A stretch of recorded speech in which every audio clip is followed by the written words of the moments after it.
Hello, আসসালামু আলাইকুম। আমি গ্রামে থেকে বলছিলাম না, বাইন মাছ নারকেল দুধ দিয়ে ভুনা করব। ওইটা আমি ঢাকায় আসছি, এসে এখন এটা আমি করব, আপনারা দেখবেন। আমি কড়াই দিলাম, কড়াই দিয়ে তেল দিয়ে দিলাম।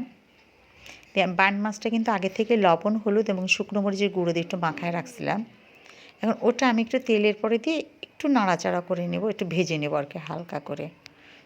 হালকা করে ভাজলে হয়তো ভালো আমার কাছে ভালো লাগে আর কি জিনিসটা, এই জন্য। এই যে এখন এই মাছটা একটু নাড়াচাড়া করে একটু ভেজে নিব।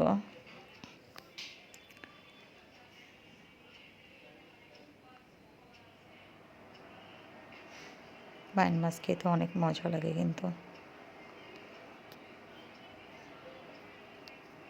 যে মাছটা আমার কিন্তু একটু তেলের উপরে দিয়ে একটু ভাজা ভাজা করে নিলাম আমি।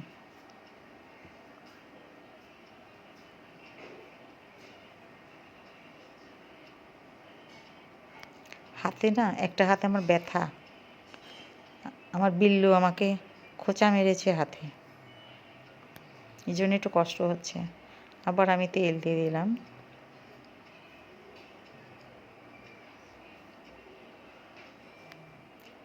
এখন আমি পেঁয়াজ দিয়ে দিলাম, পেঁয়াজটাও ভাজা ভাজা হবে।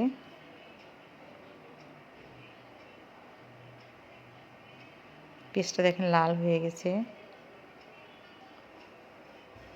এখন দিলাম জিরা, ধনে, আদা, রসুন, শুকনো মরিচ, লবণ সব দিয়ে দিলাম। দিয়ে এটাকে আচ্ছা করে কষাবো।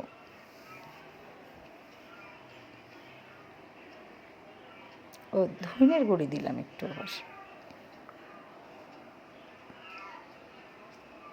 দেখেন মশলাটাকে কি করছি। আমি কিন্তু এই তরকারিতে একটু পানিও দিব না, কিন্তু সবটুকু কিন্তু নারকেলের দুধ দিয়ে হবে এটা। এই যে মশলাটা কষাচ্ছে, এটাও কিন্তু নারকেলের দুধ দিয়েই হবে।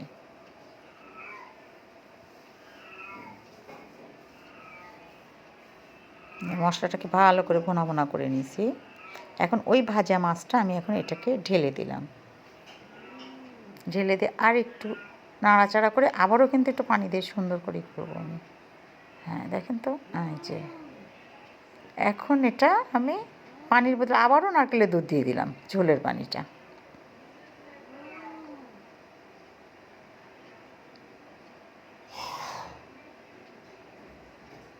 ব্যাস, এখন এটাকে আমি ঢাকনা দিয়ে ঢেকে দিব। আচ্ছা, এখন এইটা কিন্তু জিরে ভাজি করে গুঁড়ি করে আমি বয়মে রেখে দিয়েছি। এটা কিন্তু সেই জিরে গুঁড়িটা। এই দেখেন তো কি মজার একটা জিনিস হয়েছে, খেয়ে দেখবেন অতি মজা।